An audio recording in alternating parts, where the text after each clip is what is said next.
What's up, Lemon Heads? Welcome to another episode of From the Yellow Chair. I am Crystal, and y'all, today I'm going to hurt y'all's feelings because I am about to remind you about the fact that you have a treasure box of opportunities sitting in front of you, and you're either one of two things: you're ignoring them, or you are absolutely oblivious to how much opportunity is actually there. But we're constantly obsessing over new leads, and we're not really caring about missed calls. We're very lackadaisical in those things, but at the same time, you're aggravated when you can't hit lead count or revenue, guys. So we're going to talk about this today. We are really going to be focused on open estimates, are actually open opportunities for you to grab.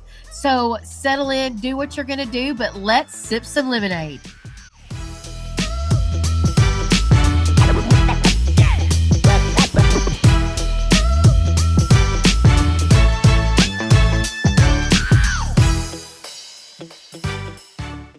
Perfect. I am so excited to have Ryan Finn in the virtual lemonade stand today. Ryan, what's going on? Hey, Crystal. Happy to be back. Thanks for having me.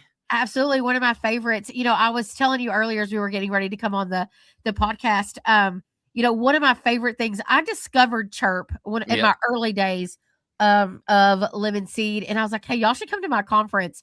And y'all were like, sure. But it was so early days. And to see what you guys have built is so exciting. And so congratulations to that. And thank y'all for what y'all do for the industry.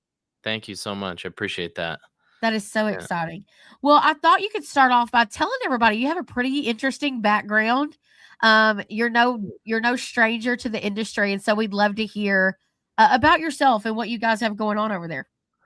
Yeah. So, I like to tell, I kind of like to tell the story because, I didn't come from a tech background. I'm not a tech guy.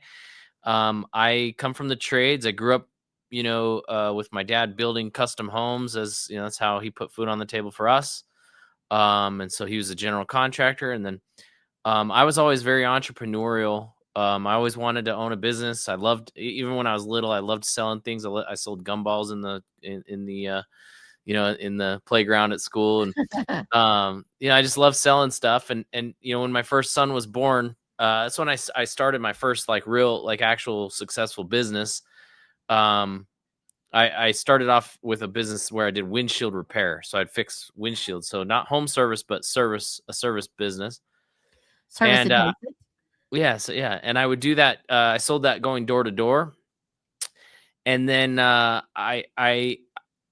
this part of the story I think is really important because it's going to bleed into what we talk about in estimate follow-ups and a principle that I learned that's very important. So if I get a little detailed, I don't mean to bore you, but I think it's important that we understand kind of where some of these principles come from because they're very powerful. So, when I was going door to door, I kind of was, thinking this isn't like sustainable. I don't want to do this forever. How could I get more business?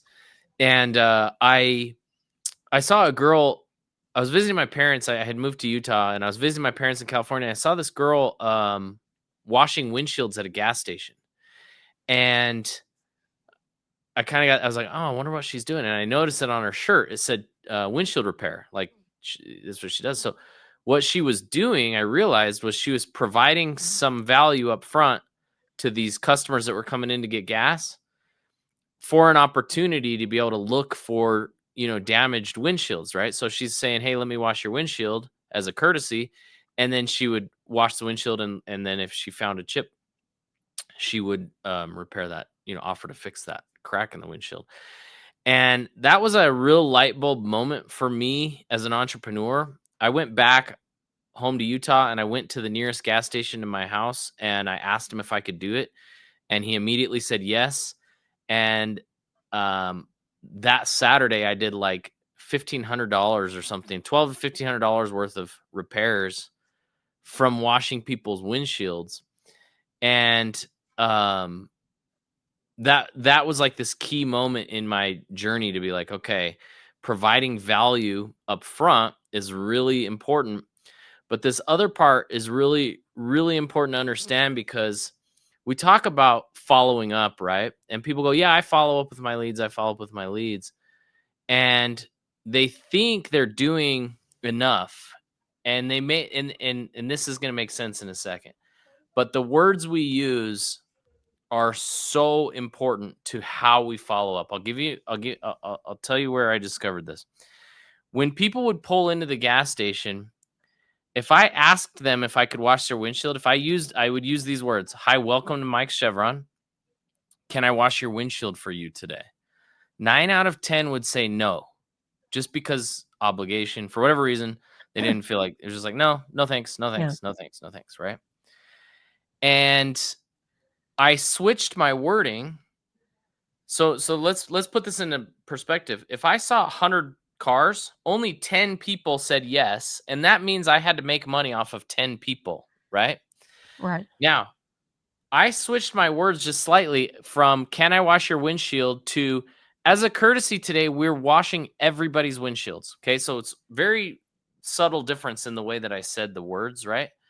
But I went from washing 1 out of 10 windshields to washing 9 out of 10 windshields. So if I saw 100 windshields, I now had 90 opportunities instead of 10. Okay. So the reason I bring this up is because this is how CHIRP was developed. I eventually went on to build a course on how to start a windshield repair business. And then I used text messaging to sell that course. And I, had the idea to create all these automated follow-ups and all this stuff. And that's how CHIRP was born. But it was all from principles that I learned at the gas station washing these windshields, right? And it'll be important as we go into what we're going to talk about today, because I want to talk about not just follow-up, but the importance of the words you're using in your follow-up. Because if you say something, you might only be getting 10% of the opportunity. And you may change the wording just slightly and unlock huge opportunity in your business. I hope that made sense. No, absolutely. So messaging, that's positioning. Yep. Right. So marketing is very reactive, right? So marketing is a series of testing and trying, and then write it out. If it works, baby, you write it till it don't work anymore. That's right. 100%. Right? When you find a good one, you hang on to it, right? Yep. So I love this idea of, number one, you tested, right? And you pivoted when you're like, something's not right here. But more than anything, like, I think the biggest thing I want to start with is that you actually knew that you were doing 10 out of 100 windshields. Yes. That's one thing that our contractors, like, y'all can't even tell us your actual numbers of things. And I know this feels, I did a sales call the other day, a positioning call, like where I was telling the contractor where we would position in their marketing budget. And I said, well, like right now, average tickets. He goes, I don't really believe in that. I was like, you don't believe in operational excellence? What do you not believe in, sir? Tracking. So it let me know, though, that we were not probably going to be a good fit. Because 100%. You have to care enough to know where your holes are. That's right. So I love that positioning, changing your positioning statement, but also like when you have a brand and an editorial style, like the way that you write your emails and write your text messages and write your organic social media content, right? The way that those things are written, it is literally, and I know what you're probably going to tell us, it's probably like 2 or 3 words changed around will make a huge difference in booking rate and click-through rates and all of the things that are impactful for you guys. Yeah, you bring up, I'm glad you brought that up, because it's the unseen, the thing that people don't want to talk about. But if you are not tracking, you cannot improve. And the more you track, the more you can improve, and the more granular you get. Let's talk about that for a second, because I think it's really important. You said that I knew 1 out of 10. Now, how did I know that? So I didn't know this at the beginning. I would just go up and wash windshields, right? And I'd go, cool, I got 4 repairs today. But I didn't know how I could improve. I didn't know where I could improve. What could I change to get 6 repairs, to get 8 repairs? And I met this guy that did it, and he actually let me fly out and shadow him. And I noticed that what he was doing is he had a sheet of paper, and every time he went up to wash a windshield, he'd go back and put a little mark on that sheet of paper. So I asked him about it. And he said there was a grid on the piece of paper. It was a 10 by 10 grid, so 100 cars. And for every interaction he had a code that he would put into the grid. So if it was, I washed the windshield, but there was no chip, he would just put W for washed the windshield. Okay. If he put was chipped, but they said no, he would put chipped but didn't close, so no close on N, right? And then if there was a chip and he closed, he would put closed. And then at the end of the day, he would add those numbers up and he'd go, okay, I saw 100 cars. 25 of them had chips in the windshield. I pitched all 25. I closed 5. That was the KPIs that he was tracking. Right. And now he could know where was the problem in his, if he, and as he was scaling his business, as he had sales guys, he could look at somebody and say, based on data, I can make a decision here. Because he could say, okay, cool. Let's say you're a sales guy working for me doing windshield repair, and you come to me at the end of the day and you say, okay, I saw 100 cars, 10 of them had damage. I pitched all 10 and I closed 6. You'd say, cool, you have a 60% close rate. That's not your problem. Based on my data, I know that if I see 100 cars, I've done this for a year now, so I now have all this data. I know that 25% will generally have damage. So what I know is that you're not looking at the windshield long enough to determine if there's damage on the windshield. And so now I know the problem to work on. I don't need to work on the guy's close rate. He's got that part dialed in. I need to show him how to find more opportunities. Now, if he comes back to me and says, cool, I found 25 chips, but I only closed 1 deal. You go, okay, now we know that your close rate is the problem, right? And we can work on that problem. But until we had that data, we could not choose we didn't know what area of the business to work on. And that's the problem so many home services businesses they have. They just go, we have leads coming in and we're getting this much money and it was more money than we spent. So that's all that matters. And they're not finding where they can improve. Yeah, they're not looking for the opportunities. That was the key phrase that you said. Everything has to be an opportunity. You have to look at the world that way. That's right. That's right. And you're definitely missing out on a lot of things when you just don't have any transparency, any insight into your own business. And again, I know that it's difficult in a lot of ways because it requires you to, number one, it's hard to look at numbers sometimes because you're oh my gosh, what in the heck are we doing? Oh, yeah. But it's also an issue to me of you feel like, where do I find the time? And then what the heck numbers do I even track? So I just encourage people to really get that under control. But with your open estimates, right? So with open estimates, I think are the biggest opportunity that contractors have. Yes. And I meet 2 different styles of contractors, like I mentioned in the beginning. Ones that either wear out their database, and then there's ones on the other end of the spectrum who never talk to them again. Yeah. And just depending on what you've done, what damage you've done, or what abandoning them has caused, you have different sets of opportunities, right? That's right. Today I thought we could talk quite a bit about just hidden revenue. Yes. And how we go find it and how we get after it, but so we got open estimates, right? So things that your team has said that the homeowner needs to do, right? Quotes that have been sent but not closed, customers who gave you whatever excuse. I need to check with my spouse. I, gather money, whatever that looks like. And then just basically they're stalled and they're just sitting there. So if your team's mindset is, well, I went and I left a quote, on to the next, there has to be something, a tool or a person or a combination that is actually doing follow-ups there. Well, so that's a huge gold mine that people are missing out on. So what we try to really enforce, and people have heard this a million times. We've all heard it. The fortune is in the follow-up, right? It's a cliche at this point that people just hear it. When we say that the fortune is in the follow-up, we literally mean like that is where all your money, if you as the owner are going, man, I made $10 million last year and I didn't put any money in my pocket. I feel like our margins are just so thin. I hardly made any money. It's because there is so much free money sitting in these areas, in these leaks in your business that you're missing out on. And that's how you open your margins up, is by not by getting more leads and putting them into the same system that's broken. It's by taking the leads you already have and maximizing the conversion on those leads. So what I mean by that is, yeah, you're going out to the house, you're giving an estimate, and you're closing whatever deals close, and then you're waiting for the other ones to call you back. You say you'll say something like, "Oh, if they want it, they'll call me back," or, "Oh, they must not want it because I haven't heard from them." They're And probably broke. yeah, they're probably broke or whatever it is. And it's a very tempting mistake to make, because sales guys like to be where the action is, where they like to be closing the deals, right? And they don't like to do the monotonous part of following up with leads that likely won't close.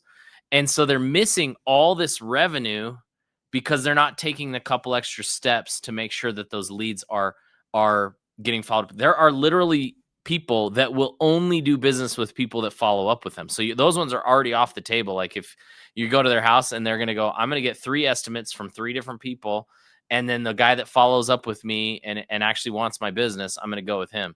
Yeah. And so those ones you can already wipe out if you're not following up, right? Those are gone. And then there's people that just are busy or are nervous about making a decision or need to sleep on things, and it just takes them more time than somebody that's willing to sign right on day one. Right, or they're And so distracted, something. distracted. We think about HVAC all day, right? Because that's our business, right? They think about HVAC when they absolutely have to. They're thinking about 1,000 other things, and then HVAC is one of 1,000 problems that they have to deal with. And if you're not top of mind, they're going to be solving other problems.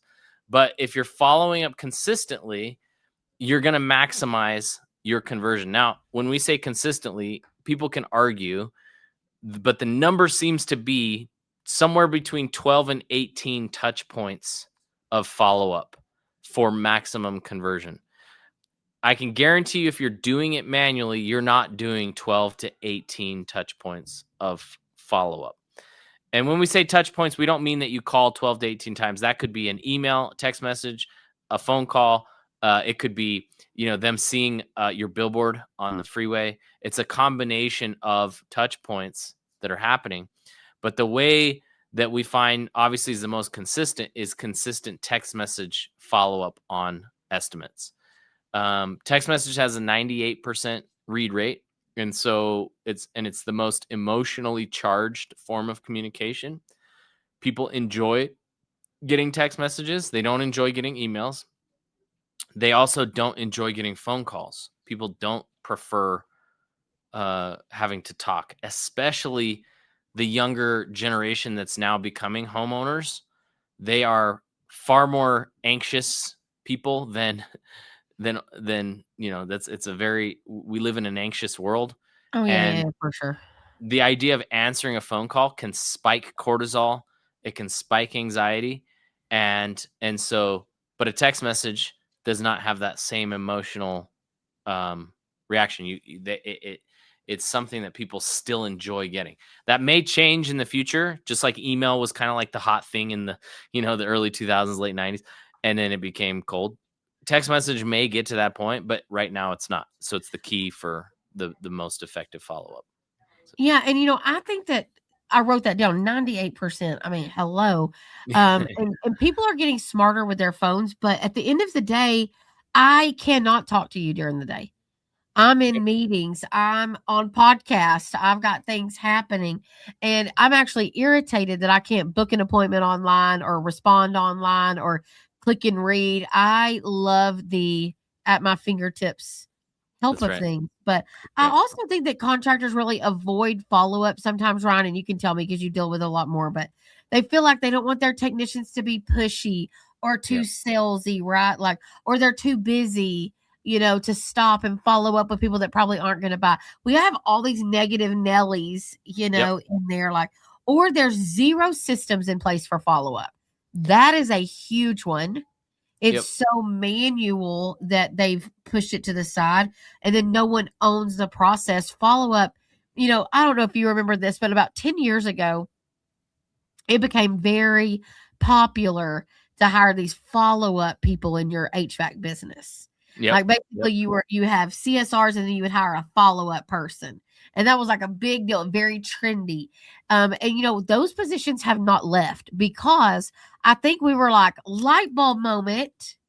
People don't make decisions the same day that we're at their house. And these follow-up people were making all of this money, but they still need tools and they need Yep. resources to be successful. Yep. Yeah, and you bring up a good point when people say, "Oh, I don't want to be pushy. I don't want to be this, whatever." That the actual problem is they're afraid of rejection. And that's the core of that argument where you go, I don't want to follow up because I don't want to be pushy. Really deep down, you're just afraid of being rejected. And that's okay. That's understandable. It's something that you have to work on. But at the end of the day, follow up is absolutely a part of business. If you paid to have somebody raise their hand, if you paid for that lead and you're not exhausting your resources to close that deal, some other business will. That deal is going to close, whether it's with you or with a competitor is up to you. And so the competitor that is willing to follow up and be aggressive and actually go fight for business, they're going to beat you. And what ends up happening is those guys can spend more on marketing because they're making more money. And so then they end up beating you in all areas because they're willing to put in what it takes to close a deal. And so if you make the excuse of, yeah, I don't want to bug my customers, then somebody that's willing to is going to beat you. Yeah, So that's right. And I love this other thought, like, as I was reading my notes, I mean, hope is not your follow-up yeah, strategy. yeah. I Hope hope is they not a call follow-up me back. strategy. Yep. Absolutely not. So, and then I think the other one is like when you really break down the math, right, of like your booking rate, your closing rate, your average tickets and all of that. I mean, you've got real money. Many of you have real dollars, probably goal hitting numbers Yep. in your when it's done right. So Yep. the other thing that I think we try to do sometimes is I call, poor boy it a little bit like, well, I'm just going to have somebody sit here and call. I don't need, to text or right now it's like people are all worried about that texting permissions, Right. Right. in their state and things like that. But, there's real money. There's real money sitting there. And I think it's worth us filling it out, right? Feeling it out. My East Texas showed up, but feeling it out, That's right. to That's make right. sure that you are paying attention. So before I move to the next statement here, I just want to say one thing is this is a little plea to contractors. If you are not paying attention to open estimates, you are leaving a gaping hole in your revenue opportunity. Gaping giant leak. And then don't underestimate it. Give it what it needs.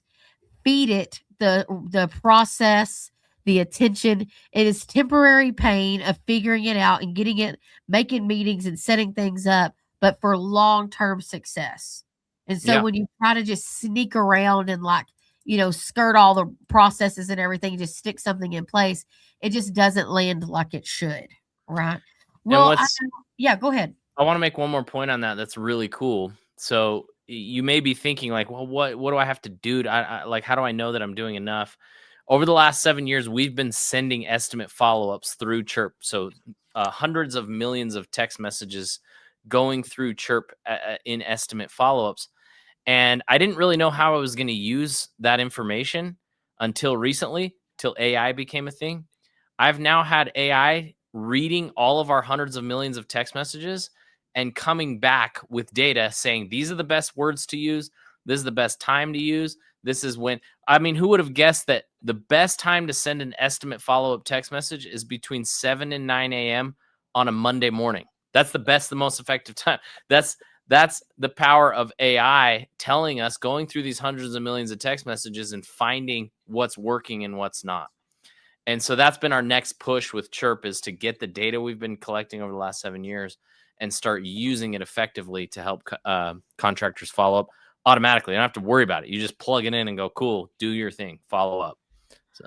Okay, so I wanted to do this. I reached out to you about doing this podcast because I know that CHIRP kind of has a philosophy, right? Or like a process that you guys like to follow. And again, it's automation, which I wish more people trusted automation. So take AI contractor out of your head. We're not talking AI in this. I'm talking automation, specifically Yep. automation, which Yep. means you don't have to do things over and over and over again. It is programmed to do it immediately. And so there's that much more of an efficiency rate, because you're not like several of my clients will tell me, well, I have my CSR, go back and pull a list of everybody that we served yesterday and then send them a text message with a link to our Google. And I'm like, listen, you can automate this. That's right. And not ever have to worry about it again once it's set up correctly. That's right.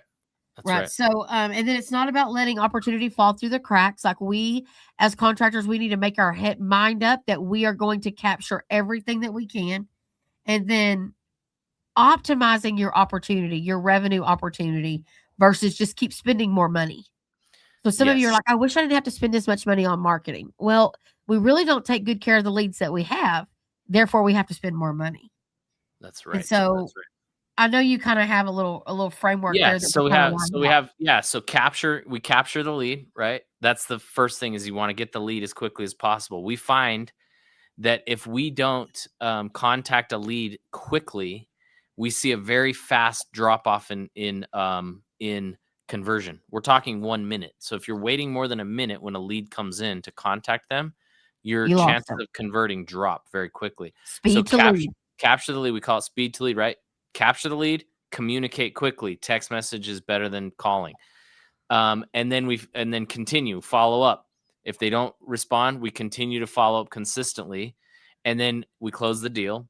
And this leads to what you were saying. So there's 4 C's: capture, communicate, continue, close.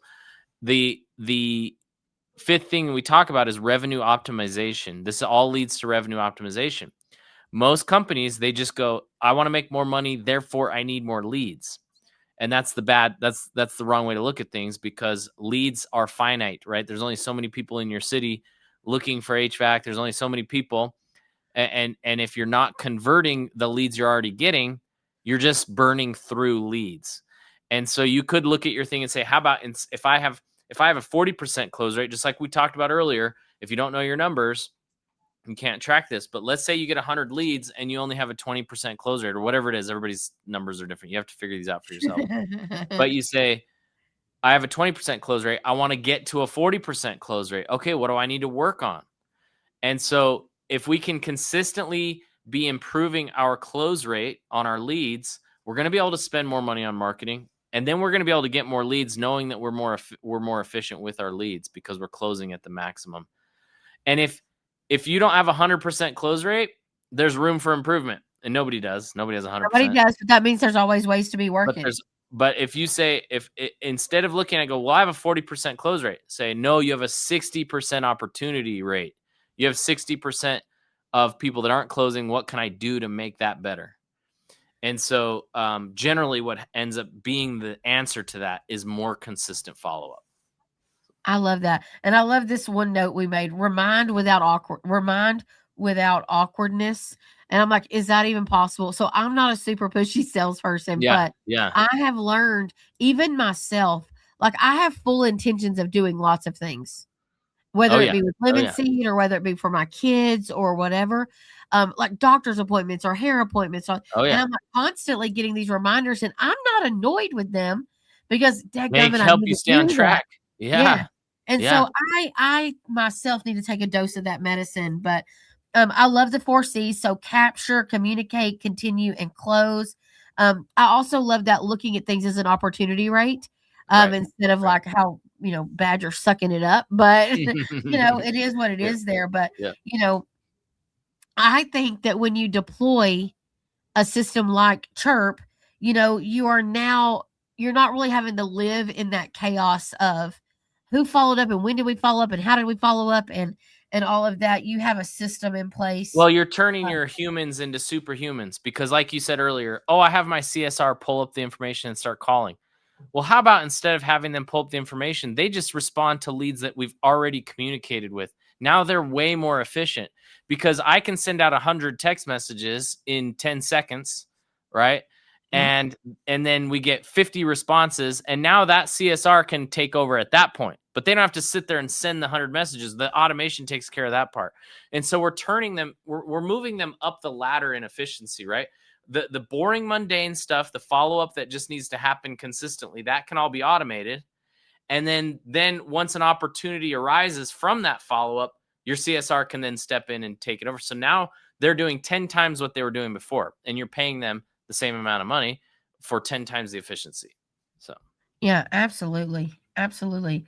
Well, and then, do you have some examples or, a contractor or anybody that you can think of maybe that's some specific examples of estimate turnarounds or who you've seen doing it really well? Yeah, there's one I actually want to talk about because this is another point, and this is kind of in the whole customer journey from the beginning through the estimate. But we had one plumber. This is when we discovered how important abandoned calls is. So many contractors are missing calls. They're too busy. CSR is on the other line. Whatever it is, they miss a call, and we're triggering an instant follow-up to happen to that call. And you can do it one of two ways. You can have AI answer the call. I'm still on the fence of whether or not that's the right way to do things. People really are leaning heavily into AI voice. Some people love it. Some people have had absolute horror stories with it. So it's kind of one of those, like, it's still in a gray area right now. Out for sure. Yeah. So we do have the option to do that. We also find that one of the most effective ways is just to instantly text the customer if the call is missed. So instantly text them and say, sorry, I missed your call. I'll call you right back. Or if you'd like to book, you can click here. And they just book right away. We had a plumber who captured $200,000 the first week of turning that automation on. First week. Oh my gosh. Tons of missed calls that he didn't realize were just slipping through the cracks. And then, of course, we follow up with those leads that don't book. Once they go to estimate, we want to follow up with estimates. On average, this is, again, something you test. You want to split test. But 14 days is a good amount of time to follow up consistently with an estimate, followed by, you don't want to stop at 14 days, but you want to loosen up the cadence after 14 days and reduce it down to like 30 days, and then even up to 6 months. We have so many times where a text message will go out 6 months later. Hey, we came out to your home 6 months ago, wanted to just follow up and see if you were still looking to get something done. And every now and then one of those will go, you know what? Actually, yeah, I do need to get that done still. And that's money that you never would have even, there's no way you would have ever gotten it, because you're not going to call that lead 6 months later. It would have been just gone. Yes. But that single little text message, that one little drop 6 months later could recover a deal, right? And so you want to go 14 days, not every day within that 14 days, but you go like day 1, day 2, day 4, you mix it up, but you don't want it to be all just every single day. And you want it to be different times of the day. And then up to 14 days. And then after that, slow drip. I love that slow drip. And again, this is a process, right? Or the way that you set up these campaigns. I'm over here writing notes as fast as I can. Because, well, and here's the beauty of it. Like I said, with that AI stuff, you don't need to memorize all this stuff, because the AI is going to tell you how to follow up right. It's going to, if you plug into CHIRP, it just goes, oh, I know what to do based on this data. We'll just follow up, for the next 14 days for you. Yeah. And, like follow up, I think, again, we're in that same boat of trying to understand, when is too much, do I follow up in 1 day, 24 hours, 48 hours, 72 hours? And that is one reason I love AI, kind of like you're mentioning it. Like, yeah, that's such a cool resource as a way to be like, hey, based off actuals, not theory. Like, I don't know about y'all, but like I go sit at all these conferences and there's so much theory thrown at you of what this should work. This should. AI is like, nope, here's what worked. And here's what didn't work. Pivot. Right. You should pivot. So, okay. This has been fantastic. I want to do a couple of rapid fires. Sure. At you. Before we do a little rapid fire, a little fun conversation there. Any other last little words that you would like for the people to know about follow up, and things like that? And then in a minute, I'm going to get you to tell them how to reach out to CHIRP. Yeah, I would just say the number one thing for follow up is you need to shift your mindset from from more marketing, more marketing, more marketing, more leads, more leads, more leads. And you need to place as much importance and emphasis onto the follow-up process as you do on your marketing. It shouldn't be like this where it's all marketing and then a little bit of follow-up. It should be, your emphasis should be both on marketing and on follow-up, and you'll see a much higher conversion rate. You'll be spending less money to get more deals, and it's just like it solves so many problems. So you should be taking follow-up extremely seriously. Less money, but more deals. I love Yeah. it. Less money, but more deals. Okay. Yep. Really quick, rapid fire. Yeah. Biggest mistakes contractors make with estimates. Yeah, I mean, obviously, it's number one, they assume things. They assume the customer got all the information. They assume that the sales guy did a good job. They assume that if the customer wants it, they will follow up. So stop assuming and get the actual information. Are your sales guys doing the things they need to be doing? This is where you can use a tool like FieldSpark or Rilla or something where you're actually listening to the calls and understanding if your sales guys are saying, because like I said, they could be saying one sentence that's destroying all their deals. Like one wrong sequence of words could be destroying all your deals. And if you're not tracking that, you'll never know. And so you don't want to assume that they're doing a good job on the pitch. And then you don't want to assume that the customer doesn't want it if they don't call you. You have to understand that people are busy. Like you said, it's just going to take that consistent follow-up. So don't assume that everything is, that you can't improve something. And you say, well, it's just the way it is. That's how my sales guy is. And it's like, well, what if you listened to one call and determined that he says one stupid sentence, that's ruining all your deals? Yes, absolutely. Okay. Identify the ideal follow-up cadence. So 14 days, aggressive at the beginning, first 3 days, pretty top of mind. Then you could skip a day and then skip a couple days. So through that 14-day, but you'll want to, it's different across. It's funny because it's regional, right? Everywhere is different everywhere. Like New York is more aggressive than the South, right? And so you have different cadences in different places. You have to determine that, but generally we see that it should be at least 14 days. I love that. Okay. Text versus email. I think I learned the answer to that on today's webinar. Yeah, I mean, said texting. There's two extremely important parts. The emotional part is the more important part. What emotion is tied to one or the other? Email is tied to, marketing. It's tied to sales. It's tied to more anxiety and more cortisol. And so you're not creating an emotional experience that you want, that you can create with text messaging. And then of course, just the read rate itself. People read 98% of their text messages. And then email has, if you're doing well, 15, 20%. So again, that goes back to, do you want 10% opportunity or 90% opportunity? I love it. And then what metric do you think matters the most? Is it close rate, response time? What do you think? So obviously close rate is going to be like the end all be all, right? It's like I got 100 leads and I closed X amount, and that's where you start. But then you start to chisel away and say, okay, if I have a close rate of 90 of 20%, what is it? Is it what I'm saying, or is it that I'm not following up enough? And like I said, with the checkbox, you can't know without tracking that. And so if you can say, hey, cool, I close 9 out of 10 deals that I sit down with, I just need to sit down with more people. Then you go, okay, let's figure out how to sit down with more people rather than working on your close rate. Yes, I love it. I love it. So, open estimates, we should stop assuming that those are just no's and rejection. There's opportunity in that system. And the fortune isn't just in the follow-up, while it is in the follow-up, but it really comes from the consistency and the ability, the willingness to implement a process and implement a strategy there. So, Ryan, again, I think CHIRP is such a unique tool in our industry. I think you guys have been around, y'all have learned, y'all have pivoted. Every time I turn around, y'all are adapting and innovating and I love what you guys are doing. But let's say someone's listening today. What's the best way for them to reach out to CHIRP to get a demo? So go to chirp.com, CHIIRP.com. We actually do. So this goes back to my windshield days. I like to provide something of value first before we pitch you. So we do a revenue optimization analysis. This is a free AI report.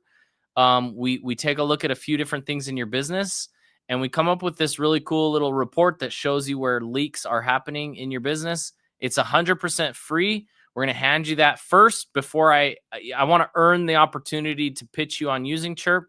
So I want to provide you that value. Take that. If you decide to go with Chirp, great. If not, it's still very valuable information that you can use. Like I said, that's me washing your windshield just to see, if there's damage that can be fixed.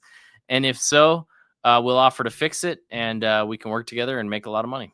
So Fantastic, Ryan. Thank you so much. Well, thank you. everybody, thank you so much for listening to another episode of From the Yellow Chair. I hope you've enjoyed this. I love finding more revenue opportunities for you guys. So congratulations. Go kill it. Go find you some money in that treasure box that you have there of a CRM. But again, thanks for listening. If you like what you hear, share this episode with someone.